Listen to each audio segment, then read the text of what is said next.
بسم اللہ الرحمن الرحیم ایاک نعبد و ایاک نستعین۔ میرے پاکستانیوں، کل ڈاکٹر یاسمین جو کور کمانڈر کے اوپر حملہ ہوا تھا، جو گھر جلایا گیا تھا، اس کیس میں بری ہو گئی ہیں۔ عدالت نے ان کو بے قصور قرار دے دیا گیا ہے۔ اب ڈاکٹر یاسمین ہماری سینٹرل پنجاب کی پریزیڈنٹ ہیں۔ سینٹرل پنجاب کی پریزیڈنٹ جب بری ہو جاتی ہیں تو اس کا مطلب کہ یہ پارٹی پالیسی نہیں تھی، یہ جو جلائے گئے ہیں، وہ جو گھر جلایا گیا اور جدھر بھی 3-4 جگہ اور جو جگہیں جلائی گئی ہیں، یہ پارٹی پالیسی نہیں تھی، کیونکہ ڈاکٹر یاسمین تو پریزیڈنٹ ہوتے ہوئے انہوں نے پارٹی پالیسی بتانی تھی نا کیا ہے۔ تو جب وہ بری ہو گئی اور وہ ان کی ویڈیو چل رہی ہے، یوٹیوب پہ چلے جائیں، وہ بار بار کہہ رہی ہیں کہ آپ نے اندر نہیں جانا، لاؤڈ سپیکر پہ کہہ رہی ہیں اندر نہیں جانا۔ تو اس سے اب آگے سوالات اٹھ جاتے ہیں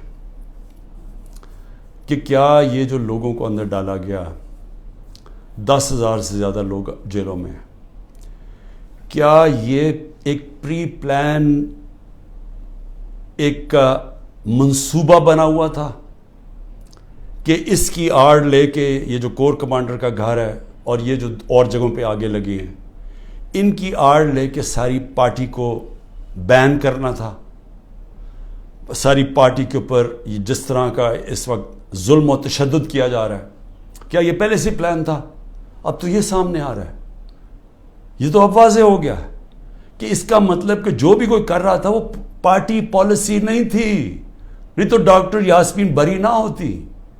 اور میرا 27 سال کی پولیٹکس میں چیلنج کرتا ہوں کہ کہیں بھی آپ جا کے مجھے یہ بتا دیں کہ میں نے کہا ہو کہ قانون سے باہر جانا ہے۔ پرامن احتجاج، دھرنا کرنا، لانگ مارچ کرنا، جب تک وہ پرامن رہے، یہ ہمارا حق ہے، یہ میرا آئین، میری کانسٹیٹیوشن مجھے یہ حق دیتی ہے اور یہ سب کو پاکستانیوں کو دیتی ہے۔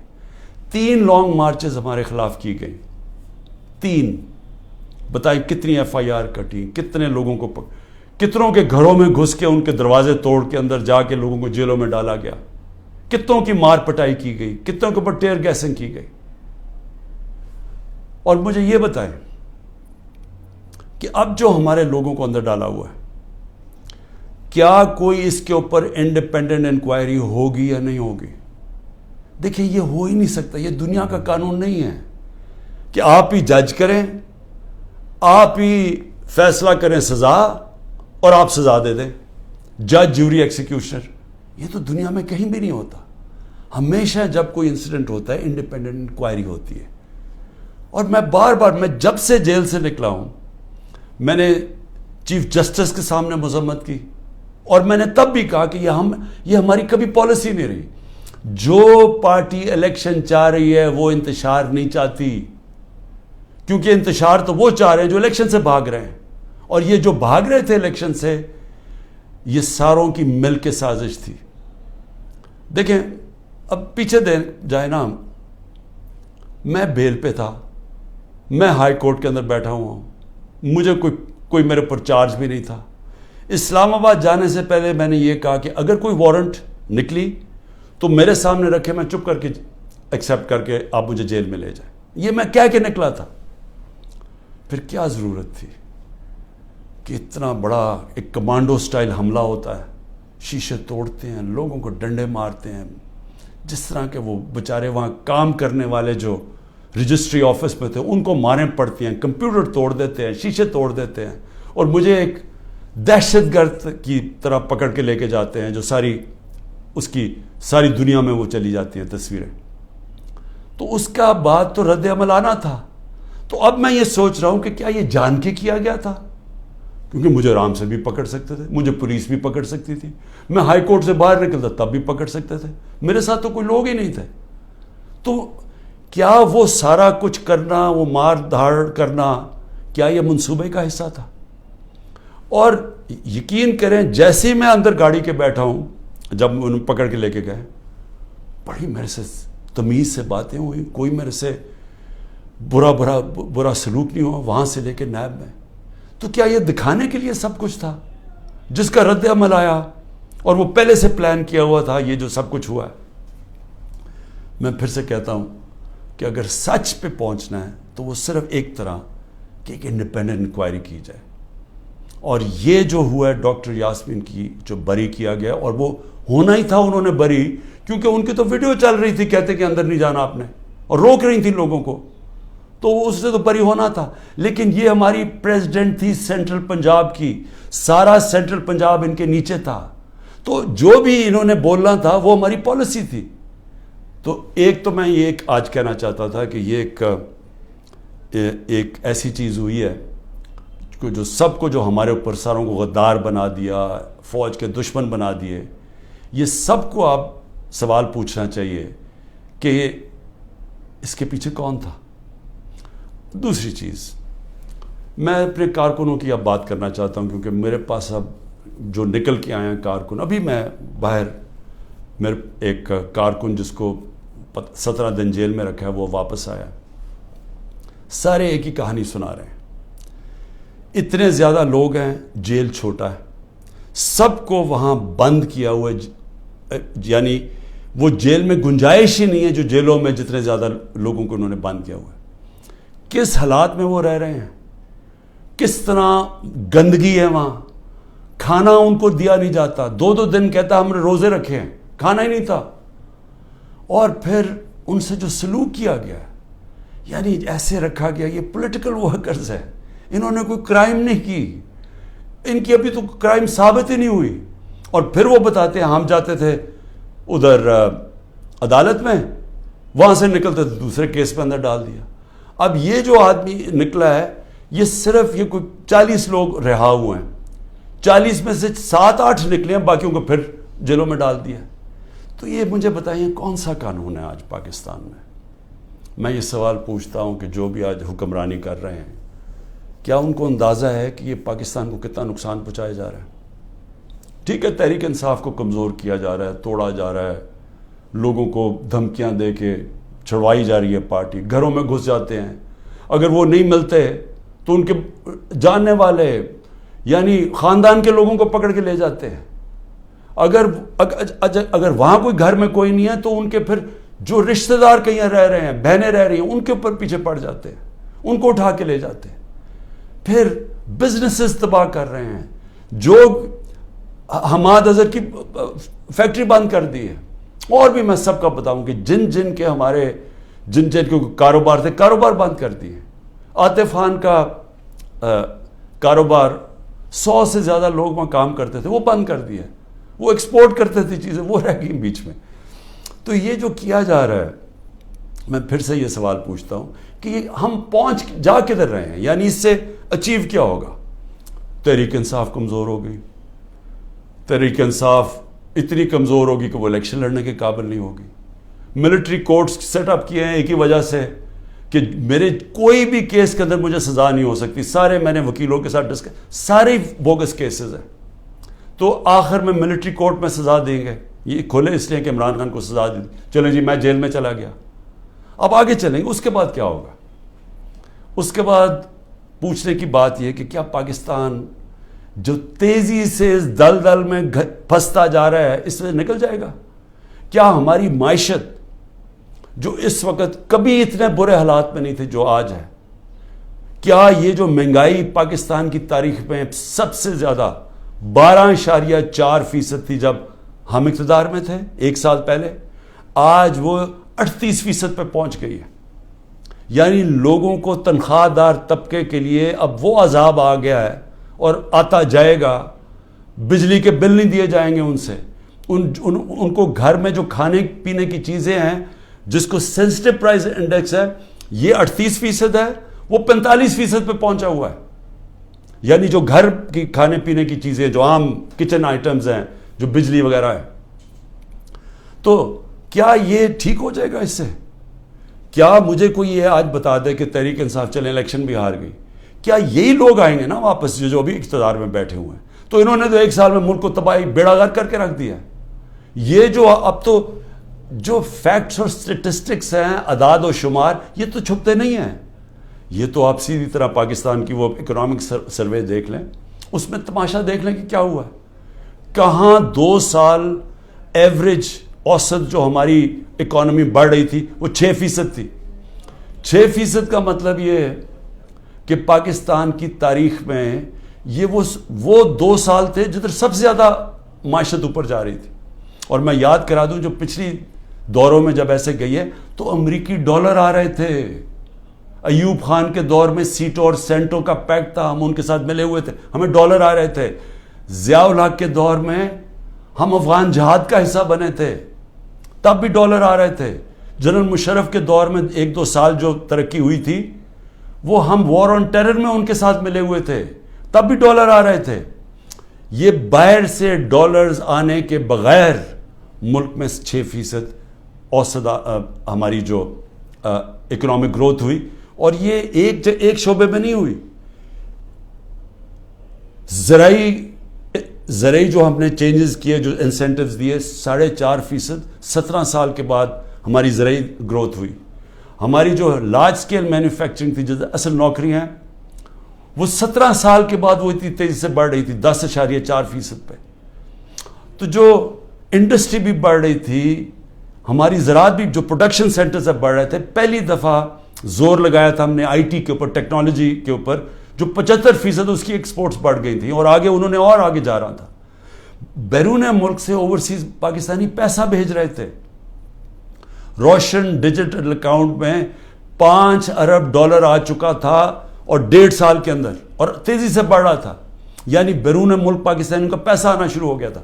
بڑے پروجیکٹس تھے ہمارے, جس طرح وہ راوی سٹی, اس طرح کے بڑے پروجیکٹس میں اوورسیز پاکستانی کا ہم نے پیسہ لے کے آنا تھا. کیونکہ ابھی تو صرف گھروں میں گھر لیتے ہیں نا, وہ زیادہ سے زیادہ ریل اسٹیٹ میں. لیکن اصل جو پیسہ جب آپ پورا شہر بنا رہے ہیں, اس میں اصل پیسہ آنا تھا, ڈالرز آنے تھے پاکستان میں. اور جو اگر یہ سندھ حکومت نہ ہمارا وہ پروجیکٹ بنڈل آئلینڈ کا ختم کرتی, بڑے بڑے اربوں ڈالر کی وہاں انویسٹرز تیار تھے آنے کے لیے, تو پاکستان میں ڈالرز بھی آ رہے تھے. اتنے زیادہ, جو آپ بڑے بڑے بزنس مین سے پوچھیں کبھی اتنے ان کے نفع ہوئے ہیں, بزنسز بڑھ رہی تھی. تو ملک جب ترقی کر رہا تھا, اس کو جب اب یہاں پہنچایا ہے, اور ان لوگوں نے آ کے آج تباہی کے کنارے پہ کھڑا کر دیا ہے. نہ باہر سے انویسٹمنٹ آ رہی ہے, نہ کوئی پیسہ آ رہا ہے, نہ باہر سے کسی کو اعتماد ہے, نہ اندر سے. تو کیا انہوں نے ان کو اب آگے لے جا کے ملک ٹھیک کرنا ہے؟ تو میرا سوال 2 اور ہیں کہ ملک تو تب ٹھیک ہوگا جب رول آف لا ہوگا. جب تک ملک میں قانون کی حکمرانی نہیں آتی, کبھی بھی اس ملک کے اندر خوشحالی نہیں آئے گی, انویسٹمنٹ نہیں آئے گی. تو یہ تو ہم دوسری طرف چلے گئے ہیں. ہماری عدلیہ نے ایک بڑا ایک پہلے ہمیشہ اقتدار کے ساتھ چلتی تھی. ایک سجاد علی شاہ چیف جسٹس نے کوشش کی, ان کے اوپر پورا نواز شریف کا مافیا نے پورا ان کو ڈنڈوں سے اٹیک کر کے تو ان کو فارغ کر دیا, پیسے چلا کے. اس کے بعد ہماری عدلیہ کبھی آزاد نہیں تھی, یعنی کوشش بھی نہیں کی. پہلی دفعہ 2007 میں وکلا کی موومنٹ شروع ہوئی, چیف جسٹس کے ساتھ وکلا کھڑے ہوئے, آہستہ آہستہ قوم کھڑی ہوئی, اور پہلی دفعہ پاکستان میں امید ہوئی کہ ہماری عدلیہ آزاد ہو رہی ہے. اور عدلیہ نے اچھے فیصلے کیے, لوگوں کو اعتماد آنا شروع ہوا آہستہ آہستہ عدلیہ میں. وہ سارا کچھ آج تباہی کے کنارے پہ پھر سے پہنچ گیا. آج عدلیہ سہم گئی ہے, ان کو ڈرایا دھمکایا جا رہا ہے, ججز کو ٹیلی فونز کال جا رہی ہیں, ان کے اوپر ٹیپیں دکھائی جا رہی ہیں بلیک میل کے لیے, یا آپ کے ٹیپیں ہیں, یا آپ کے اوپر یہ کوئی کیسز بنائے ہوئے ہیں. وہ گھبرائے, سہمے ہوئے ہیں. جو ججز کا ہم نے حالات دیکھے ہیں, وہ اس مشکل حالات میں بھی پوری کوشش کر رہے ہیں کہ قانون کے ساتھ چلیں, لیکن ان کے اوپر وہ پریشر ڈالا جا رہا ہے کہ وہ کام کریں جو کہ سارا وقت ہماری عدلیہ کرتی ہے, طاقتور کے ساتھ چلے جائیں. اور پھر میڈیا کو جس طرح انہوں نے میڈیا کا منہ بند کیا ہے, اور جس طرح کی دھمکی دی گئی ہے. اور میں آج یہ پوچھنا چاہتا ہوں, وہ بڑے بڑے لوگ جو ہمارے دور پہ کہتے تھے کہ جی میڈیا کی آزادی کے اوپر ہم کوشش کر رہے ہیں وہ آزادی واپس لینے کے لیے, میں آج ان سے پوچھتا ہوں کہ آج وہ کدھر چلے گئے ہیں؟ آج کیوں نہیں آپ بول رہے؟ آج تو آپ کے اوپر وہ میڈیا کے اوپر کیا, یہ مارشل لاز کے اندر بھی نہیں ایسا تھا. مشرف کے مارشل لاء میں بالکل اس طرح کی پابندیاں نہیں لگی تھی. آپ دیکھ لیں مشرف کا ماشاءاللہ، یعنی میں اپوزیشن میں تھا، ہمیں پوری موقع ملتا تھا بولنے کا. آج تو نام بھی نہیں عمران خان کا کوئی لے سکتا، تحریک انصاف کا کوئی نمائندہ بھی نہیں جا سکتا. تو کدھر کی میڈیا کی آزادی؟ اور جمہوریت تو ہوتی ہے، جمہوریت کے پلر کیا ہوتے ہیں؟ سب سے پہلے فنڈامنٹل رائٹس پروٹیکٹ کرتی ہیں عدالتیں. جو ہمارے شہریوں کے فنڈامنٹل رائٹ ہے پرامن احتجاج کرنے کا، وہ ختم ہو گیا. ایک پولیٹیکل پارٹی کی اپنے جو ایکٹیویٹیز کرنے کے لیے جو اپنی جلسے کرتی ہیں، جلوس کرتی ہیں، وہ سب ختم ہو گئے ہیں. ایک پوری جو پارٹی 60 سے 70% پاکستان میں سب سے بڑی پارٹی ہے، اس کو بند کیا جا رہا ہے. اس کا مطلب جمہوریت ختم کی جا رہی ہے. عدالتوں کو دبایا جا رہا ہے، سپریم کورٹ کو تقسیم کیا ہوا ہے اور ان کو کمزور کیا گیا ہے. ان کے اوپر پریشر ڈالا ہوا ہے کہ وہ فیصلے نہ کریں، جمہوریت کے ساتھ نہ کھڑے ہوں. اور میڈیا کا وہ منہ بند کر دیا، جو کہ پھر اس کے بغیر تو جمہوریت چلتی نہیں آزاد میڈیا کے. تو آزادی رائے بھی ختم ہو گئی ہے. تو اب رہ کیا گیا ہے؟ اب رہ گیا ہے یہ کہ یا ہم چپ کر کے یہ طاقت کی حکمرانی مان لیں اور اب جائیں اسی جو پہلے پاکستان، پہلے جو ڈارک ایجز میں کہتا ہوں، جو ہمارے برے وقت تھے کہ جدھر ہم دنیا کے اندر ہمارا مذاق اڑتا تھا کہ جناب پاکستان میں تو ملٹری ڈکٹیٹرشپ، یہاں تو آزادی نہیں، جمہوریت. بار بار ہندوستان سارے فورمز پہ کہتا تھا کہ پاکستان میں جمہوریت ہی نہیں، ہم بات کس سے کریں. اور آج واپس اسی دور کی طرف جا رہے ہیں. یعنی جمہوریت کو جو تباہی کی طرف لے کے جا رہے ہیں، اس کا مطلب آزادی جا رہی ہے. حقیقی جمہوریت وہ ہوتی ہے، وہی حقیقی آزادی دیتی ہے، کیونکہ وہ آپ کے بنیادی حقوق کی حفاظت کرتی ہے، وہ انصاف دیتی ہے. طاقتور سے آپ کا نظام، آپ کا آئین آپ کو تحفظ دیتا ہے، لوگوں کو آزاد کر دیتا ہے. تو یہ تو پھر وہ واپس چلے گئے ہیں وہاں. یہاں تو کوئی آزادی نہیں ہے اب. یہاں تو ہر قسم کی آزادی پہ پابندی لگ گئی ہے. تو یہ آزادی کے اوپر پابندی نہیں لگی، یہ ملک کے فیوچر کے اوپر پابندی لگ گئی ہے. ملک اس دلدل میں سے نکلا گا کیسے؟ مجھے یہ بتائیں کہ ان کے پاس اب کیا فارمولا ہے. میں آپ کو بتاتا ہوں کیا فارمولا ہے. ایک ہی فارمولا ہے کہ پاکستان کے اندر رول آف لا قائم کریں. اس ملک کے اندر جب تک لوگوں کو، انویسٹرز کو، جو باہر سرمایہ کار ہیں، جو سب سے بڑی آپ کی طاقت اوورسیز پاکستانی ہیں، جب تک ان کو اعتماد نہیں ہوگا پاکستان کے جسٹس سسٹم پہ، انویسٹمنٹ نہیں آنے لگی اور سرمایہ کاری نہیں آئے گی، تو ہم تو ایسے کر کے بھیک مانگ کے کھڑے ہوں گے کہ جی کہیں سے کوئی ہمارا دوست ملک ہمیں پیسے ڈالرز دے دے.